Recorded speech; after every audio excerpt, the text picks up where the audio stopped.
Good evening. We had some excellent results after last month's programme, which have now brought the total number of arrests for serious crimes to more than 320, and that's thanks entirely to information from Crimewatch viewers. And we've had an important development on one of the reconstructions. That was the case of the missing 18-year-old Dinah McNichol. You may remember some friends last saw Dinah with a man that she'd met at a rock festival in Hampshire last August. The only hope police had of discovering what had happened to Dinah was for that man to come forward. And 4 days after our programme, he did get in touch. Detectives are in no doubt that this man has had nothing to do with Dinah's disappearance, and he has been able to take their inquiries several stages further. The man remembers that on the Monday after the festival, he and Dinah decided to hitchhike home. It was early in the afternoon when a motorist offered them a lift. He picked us up from a petrol station on the A3. I thought that it could have been a Vauxhall Viva at one point. Possibly olive green or some similar shade of light green. I thought it was probably between 8 and 9 years old. Oh, that concert was brilliant, wasn't it? I mean, I've never been. As far as I can remember, the driver had sort of straw-coloured, wavy hair, between 35 and 45. He asked the driver to drop him at junction 8 on the M25, the Reigate turn-off, leaving Dinah in the car. See you then, bye. I was definitely under the impression that she was going home. Dinah gave me a telephone number when I was getting out the car, and I phoned her up, but there was never anybody in. Well, Dinah's home is in Tillingham in Essex, which is a good 80 miles away from Reigate. So the crucial question now is what happened to Dinah after that? If that motorist was you, or you know who he is, or if you know anything about where Dinah may have gone next, remember we're talking about August last year, please do call us. More detectives have been drafted into the incident room, and it is now being treated as a full-scale murder investigation. The number here to the studio is 081 811 8181, and our lines are open now. Has anyone offered you some electrical goods which have fallen off the back of a lorry? The truth, of course, is that nothing's ever stolen without someone having been a victim. Our next case is one in which the choice of victim seems to have been random.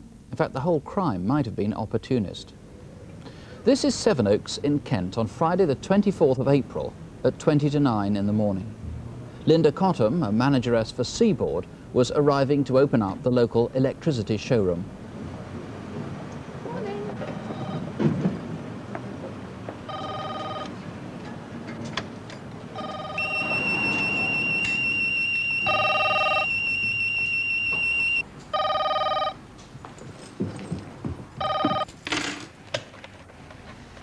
Good morning, Sevenoaks Seaboard. Linda speaking. Can I help you? Hello, Linda. It's Peter from Tunbridge office here. Can you confirm you received your delivery this morning? I don't know. I've only just arrived and unlocked. I haven't been in the storeroom yet. Why? Is there a problem? Well, I'm not quite sure. Bob Penny, who was due to come to you this morning, hasn't arrived at 2 other stores in the area. Here, mate, what time are you going to be missed? Due at Richmond, 7:30. I'll just pop into the stockroom and check. Would you like me to call you back, Peter, or will you hold on? OK. Look, don't fit me up. I asked you what you got in the van. Now, what's it worth? I'm not messing you about. I'm telling you, it's cookers, heavy gear, heavy stuff.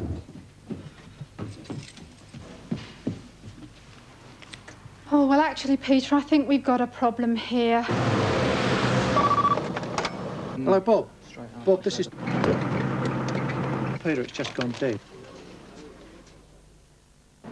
It's 5:30 in the morning, and Sevenoaks was Bob Penny's first delivery. Normally we don't work on a Friday, but we'd had a bank holiday the weekend before. They'd asked us to come in on that Friday to make up. I've got a full load on the lorry, but at Sevenoaks should have been just a brief stop. I did notice on one of my return trips to the lorry that there was a Cortina turning in the courtyard. There was 2 men in it. But on my return journey, I noticed that the car was empty, so I presumed that the 2 men had gone into the flats above the shop. Inside. Get inside. I said, get inside.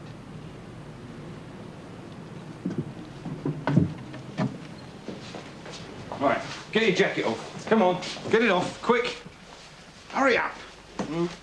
Keys to Well, the as lorry. the man with the beard had a knife, I wasn't going to argue with him. What are them keys there? What do they do? Well, they are the keys to the lorry. They're my wagon keys. I was scared and confused, just didn't know what was happening next. Get your trousers off. Don't you look at me. Keep your head down.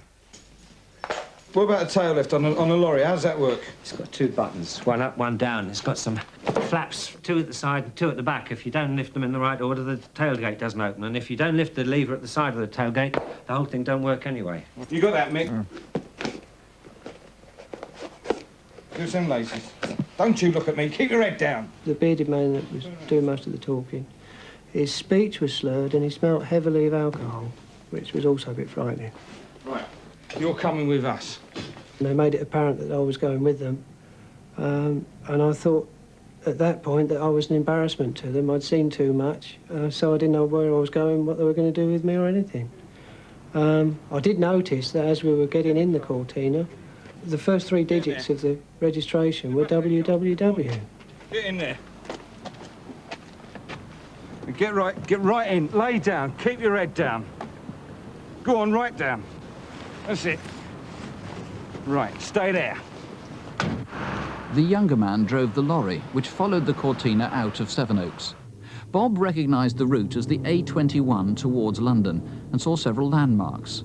The Badger's Mount Hotel, and up the road, the Fantail restaurant at Farnborough. How old are you? 42. 42, eh? I'm 42. You got any family? I wasn't sure whether the bearded man had the knife on him or not, but if he was talking to me, I felt it wise to answer him back. I've got to make some phone calls. Im, mate, what time are you going to be missed? On the one occasion Bob saw the driver of his lorry, he seemed clearly competent with heavy vehicles. Did you see this small convoy? At about 6:30, they reached Bromley. There'd be few people in the town that early in the morning. But maybe you were on a bus and saw a man lying in a car in his underpants and mouthing, "Help, police." Bob recalls 3 women on the bus and, of course, the driver. Just after the town centre, they went through an estate like this. Possibly it was Downham, and the driver seemed exultant. We've done it. We've only bloody done it. Did you notice these early morning visitors on your estate? And why did they now want to stop Bob seeing their route?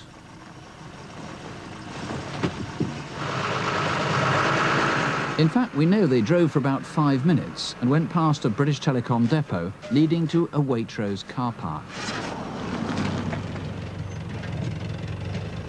Did you see something rather unusual take place here?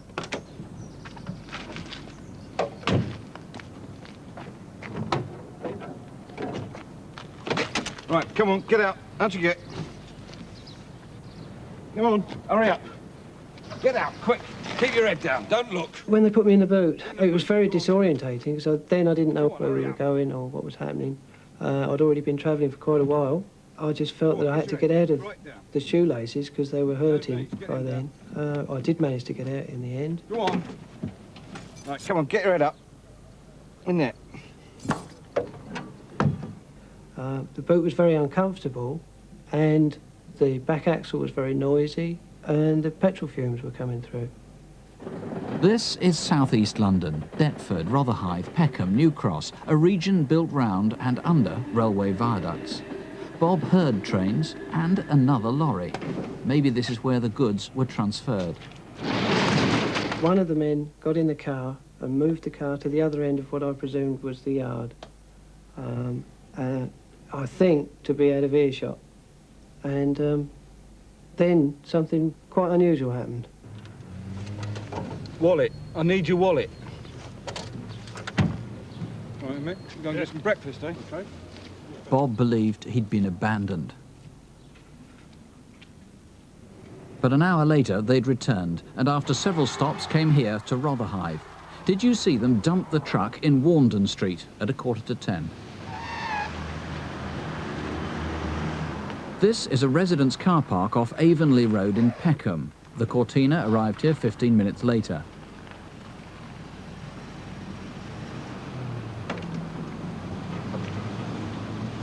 Bob's been in the boot for over 3 hours. Right, come on, out you get. Out you get, hurry up. Face the wall, get your stripes on. Here. Put them on. Keep facing the wall. Right. You've been a lucky bloke so far. We have nurture. Now keep facing the wall.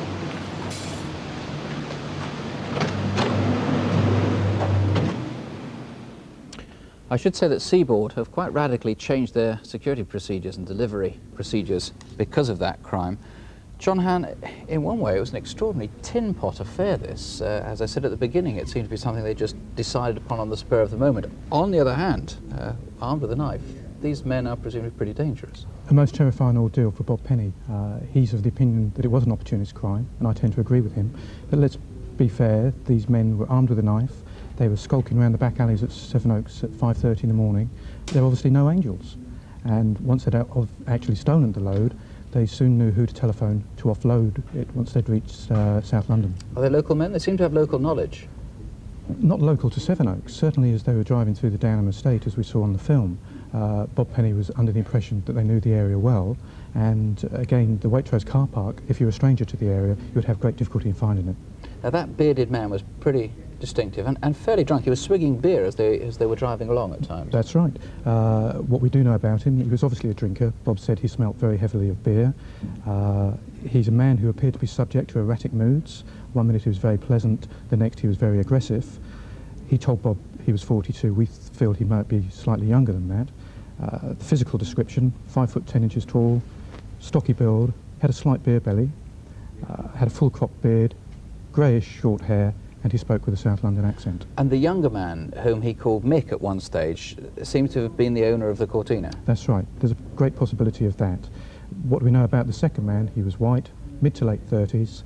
He was more passive than the bearded man, 5 foot 11 to 6 foot inches tall, thin build, straight mousy hair, again spoke with a South London accent, and if I could reiterate, the bearded man called him Mick. OK, and presumably you're going after all white Cortinas to eliminate them with WWW registration. Incidentally, if you've seen a jacket like this, a Seaboard jacket, Bob Penny's is still missing. It's got his name on the inside of it. Here's the number if you can help. It's 0818 118 181. You can speak to a detective, or if you prefer, ask for a BBC researcher. Or you can call the Sevenoaks Police Station direct on 0732 74 0055. That's 0732, the code for Sevenoaks, 74 0055. And now here are Detective Constable Jackie Hames and Superintendent David Hatcher with faces you might recognise on this month's photo call.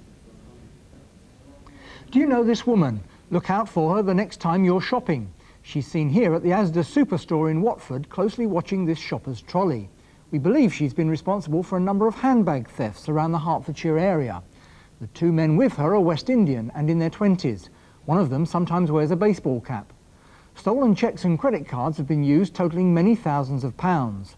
The team were spotted again here at a jeweller's in St Albans on the 25th of April, where they used a stolen card. The woman is in her 20s, about 5'6", with frizzy dark hair, which has a gingery red streak through it. She often has her hair tied back in a ponytail and wears large earrings. If you recognise the woman or can help in any way, please call us now.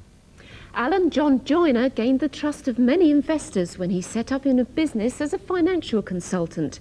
His company, Link Financial Services, started in the early 80s, but last December, when customers tried to contact him, it seems he'd disappeared. Inquiries so far have revealed that nearly £250,000 of investors' money has gone missing. He may still be driving this white Alfa Sud car, registration number HBC 571V. He was last seen on the 28th of December in Worcester.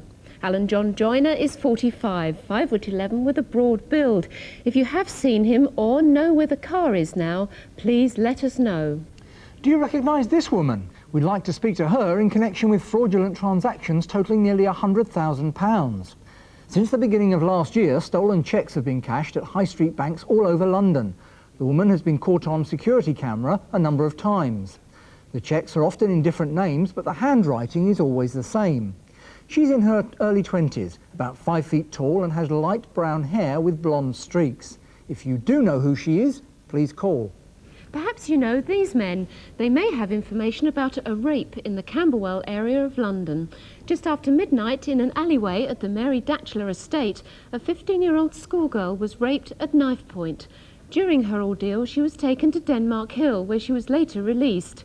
We'd like to speak to two men who were in the area at the time. One of them is seen here in a minicab office. He was later joined by another man who is described as being about 20, 5'7" and wearing a jacket with fur around the collar. He had a green bandana around his head. The other man is perhaps a bit more recognisable. He's taller and was wearing a red scarf round his neck. Please ring if you think you can help with this or any of our other photocall cases. And the number is 081 811 8181 for any of our cases tonight, 081 811 8181. Photocall last month was a spectacular success. It prompted 263 viewers to call us. There have been 4 arrests so far as a direct result. A good deal of property has been recovered, Interpol have become involved, and several more arrests seem likely. One man who was wanted in connection with a fraud inquiry had just checked into a small hotel in the West Country and had been drinking in the bar when his face appeared on Crimewatch Update. The man stayed where he was and waited patiently for police to come and pick him up.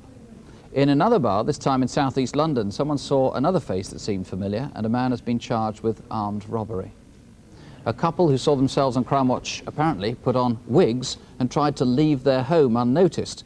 But meanwhile, 5 other viewers had rung in with the couple's name and address, and they too have now been arrested and charged. As I say, a lot of other information came in from Photocall, and more arrests seem imminent. Now, police are depending on Crimewatch viewers tonight to help them make sense of a murder.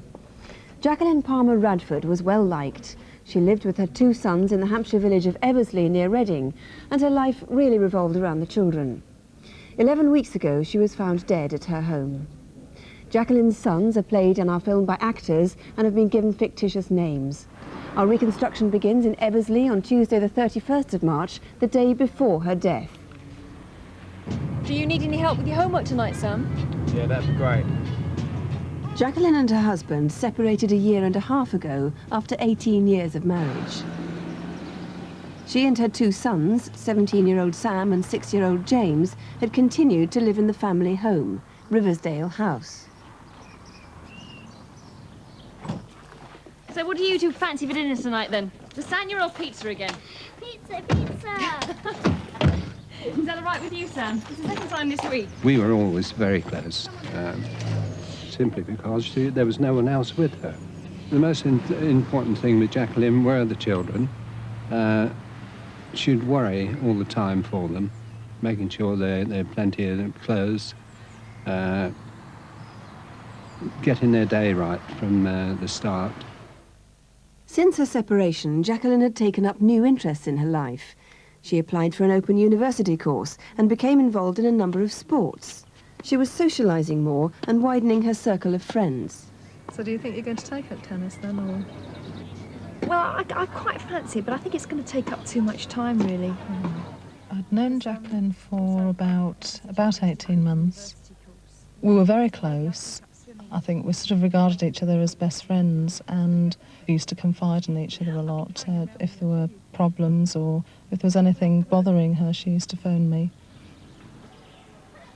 On the day before she died, Jacqueline, as usual, collected James from his school in Crowthorne, 4 miles away. At around that time, on the opposite side of the road from where the parents normally park, one of the mothers remembers a man in a dark brown hatchback car, possibly a Vauxhall Chevette. The man didn't seem to be watching the school gates. He seemed tense and serious, staring straight ahead of him. Sam? Come on, you're going to be late. Your breakfast is on the table. I knew he shouldn't have stayed up to watch that film. Mum, have you seen that assignment I was working on last night? Yes, you left it on the floor. I've put it in your college bag. Oh, no, who can that be?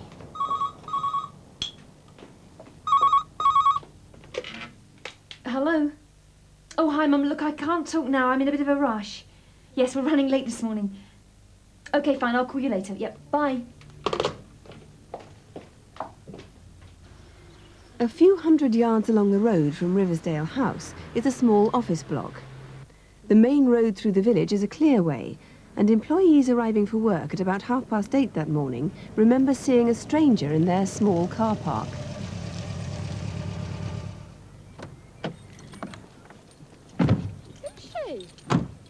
Maybe she's a new temp. No, she doesn't start till tomorrow. The first thing I noticed was her green scarf, which was covering most of her hair. She made me think that she didn't want to be recognised. Jacqueline would have driven past the car park as she took James to school just before 9 o'clock. 10 minutes after that, Chris Gaylor drove through the village. I was on my way to work in Reading. As I came into Eversley, there was a brown Chevette type car stopped in front of a house, indicating right, but there was no oncoming traffic. I waited behind the car for 10 to 20 seconds. He then turned into the driveway. As I looked up the drive, there was a stone drive with a couple of garages at the end. There was no cars in the driveway. No one saw the car leave Jacqueline's driveway. Was it there when she returned from the school run 10 minutes later? Her mother remembers she sounded her usual self on the phone. Well, actually, I'm going shopping. I've got to go and buy James a new jacket. Yeah. Yeah, I thought I could try that new shop. Later that morning, the beige car was still parked outside the office block. I noticed the same car in a different parking space. The lady was still in the car, but she'd taken the scarf off her head. She was very, very pale, red or ginger, short hair. I got the impression that she was very slim. She seemed to be parked outside until at least mid-morning. At about midday, someone saw a smartly dressed man with a clipboard outside Riversdale House. There were plans to sell the house, although it wasn't yet on the market, but perhaps this was an estate agent or a surveyor. He may have seen something significant. At 4 o'clock, James was still waiting for Jacqueline to collect him from school. Come on, James. Mummy's not here yet. Shall we go and phone her?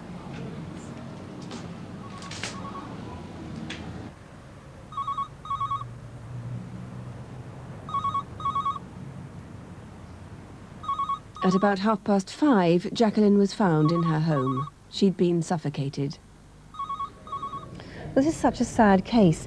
Mr. Long, perhaps we could start with the brown hatchback car, which was seen turning into Jacqueline's driveway. Do you think it's the same one that was seen the day before outside the school? It's possible. The driver at the house may have been a male. Certainly the man at the school was definitely a male. We have a photo fit of that man.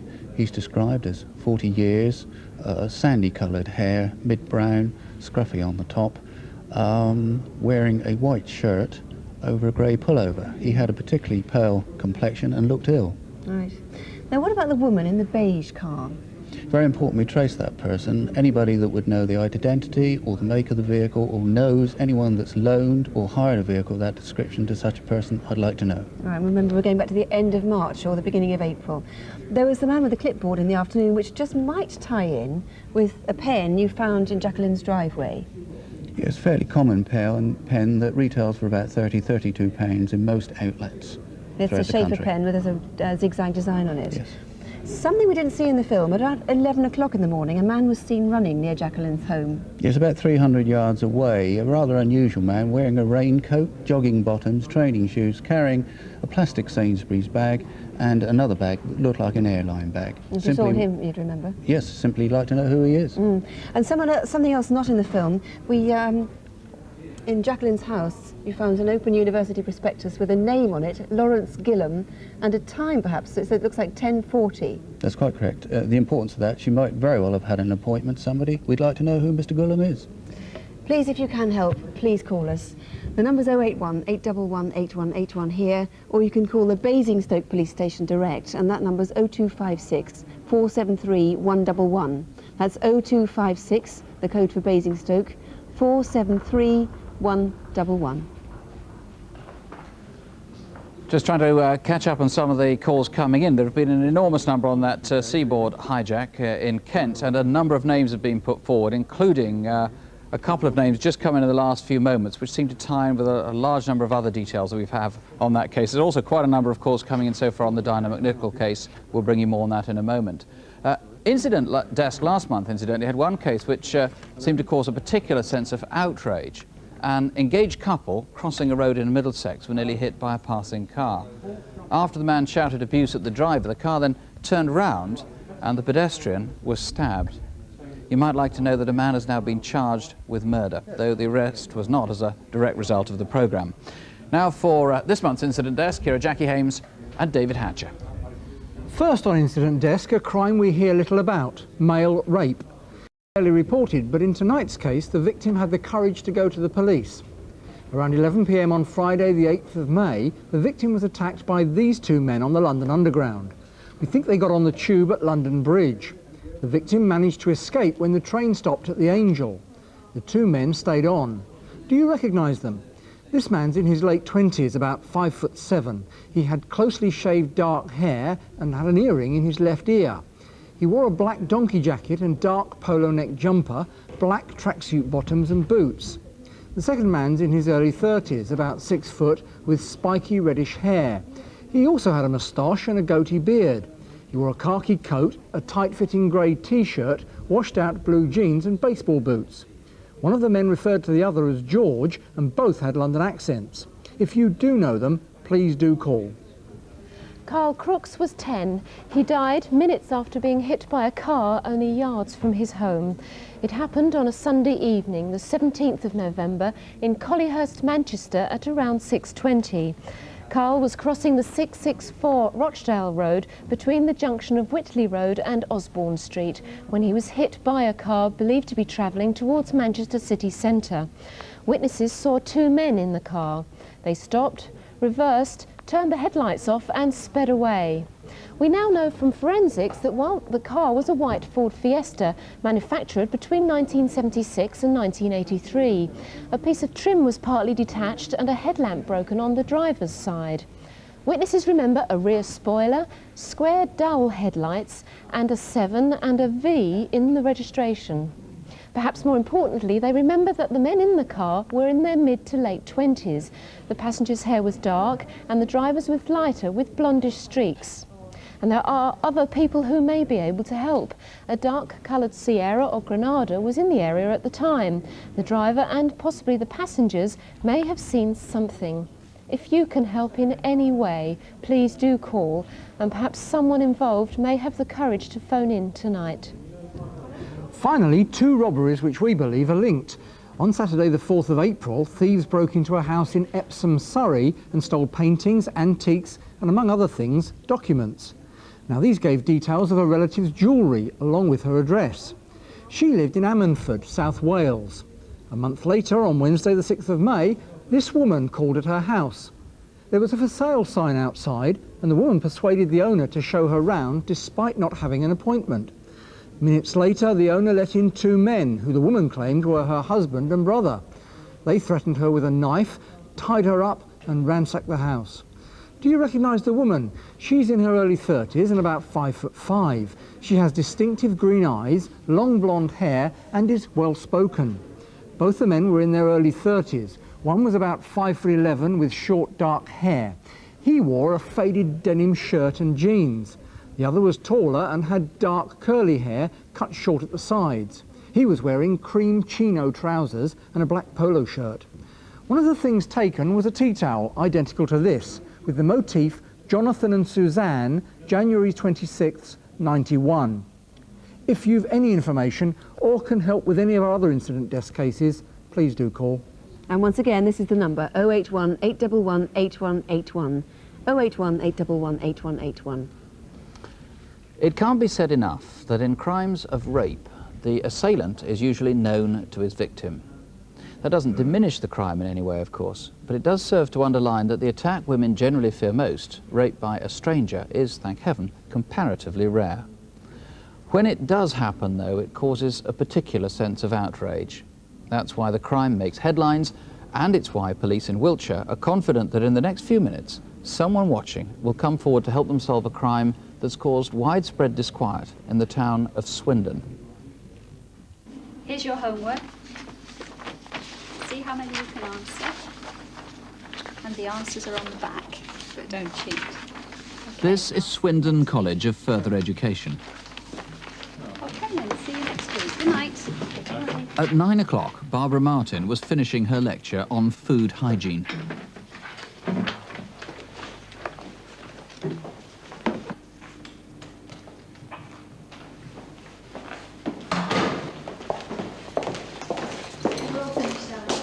Margaret. Good night. Bye. Barbara crossed from the catering block to the main block and walked up the stairs to the third-floor staff room. Hello, can I help you? I'm looking for my girlfriend. Ah, what does she do? There's nobody up here. Cooking. In that case, you're much more likely to find her over the other side in catering, where I've just seen you. Ah, thanks.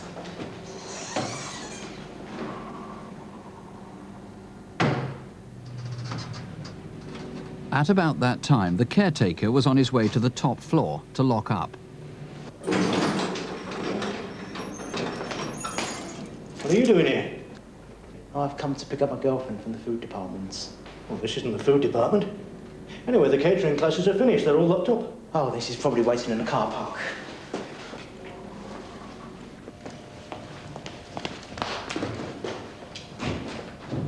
He was quite short, about 5'4", and very stockily built. He had wide shoulders. He looked as though he could have been a boxer or a wrestler or done bodybuilding, that sort of thing.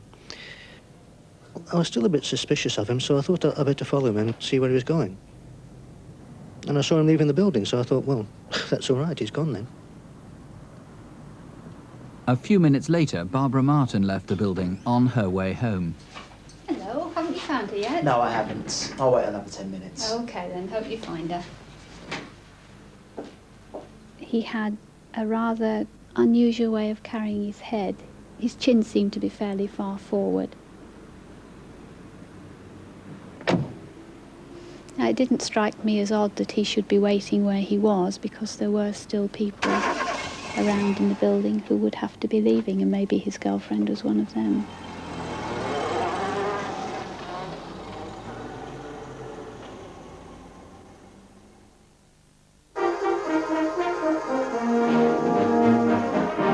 Two days later, at another site of the college, some 2 miles away, Swindon young musicians were rehearsing for a competition.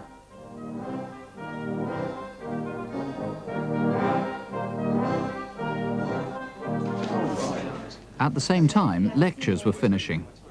A woman, we'll call her Kathy, portrayed here by an actress, was one of the last to leave.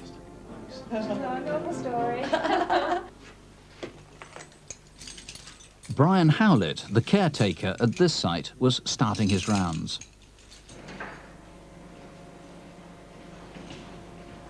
It must have been about 12 minutes past 9.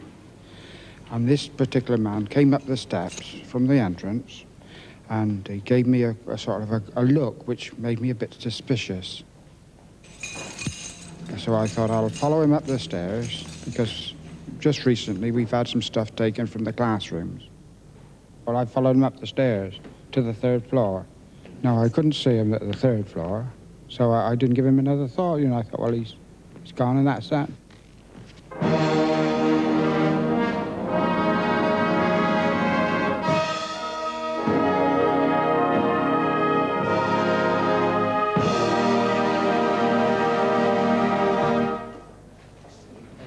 Thanks very much.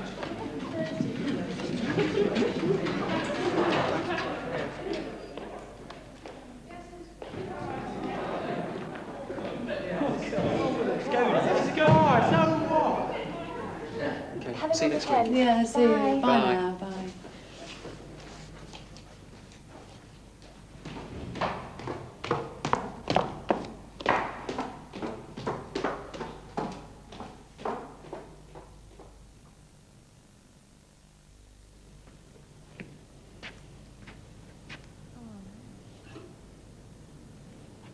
Police. I'd like to report a rape. A few minutes ago.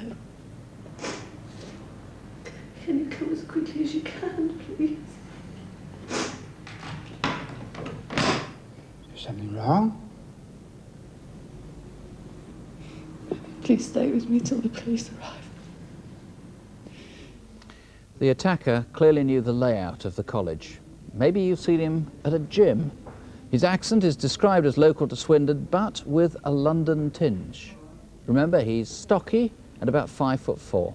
081 811 8181. 081 811 881. Several of the investigating team are here, or you can call their colleagues at the incident room on 0380 728 728. That's 0380, that's the code for devices, 728 728.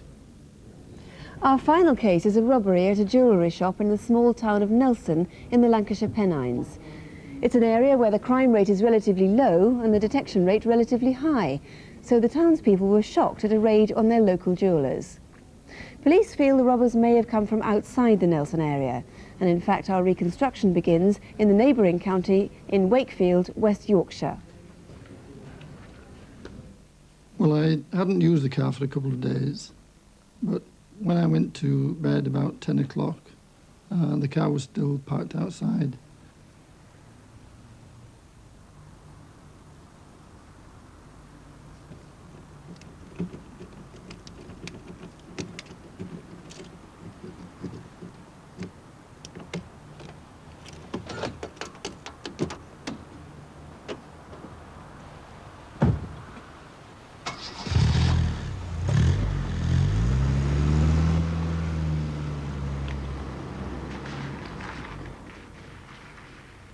Radio Lancashire News at 1 o'clock. Good afternoon. The headlines: the temperature hots up in the electioneering. It's 2 days later and 50 miles away in the Lancashire town of Nelson. Scotland Road, the main shopping street, was fairly quiet that Thursday. Glenn Britton has managed the jewellery shop for the past 6 years. My father opened the shop about 25 years ago. We're quite well known throughout this area, but also we have a lot of clients from virtually all over the country. We specialise in the antique jewellery and watches and clocks, etc. Later that afternoon, Susan Riley passed the shop, as she does every weekday after work. Her husband waits on the corner to drive them both home.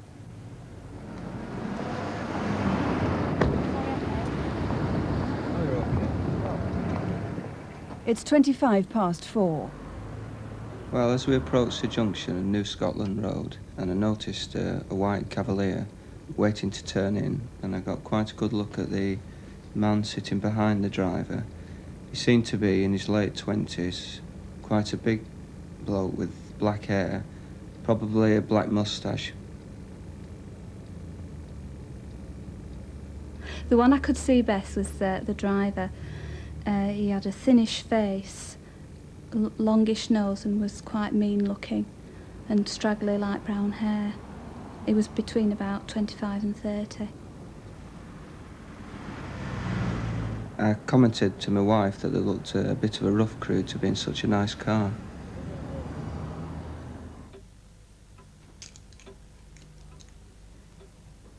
Is this the right quote? Yeah, I think so. Right.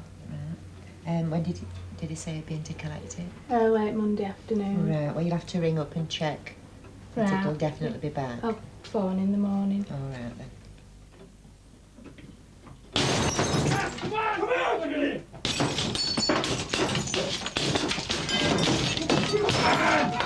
Come on! Get in the back! Come on! Come on! Come on! Come on!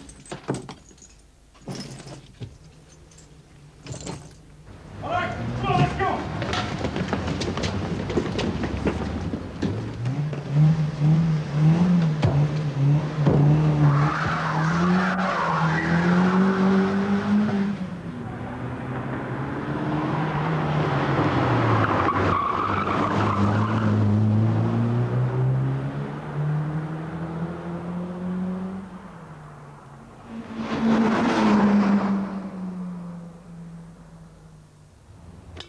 I was on the riverbank and I heard a noise like the crunching of stones.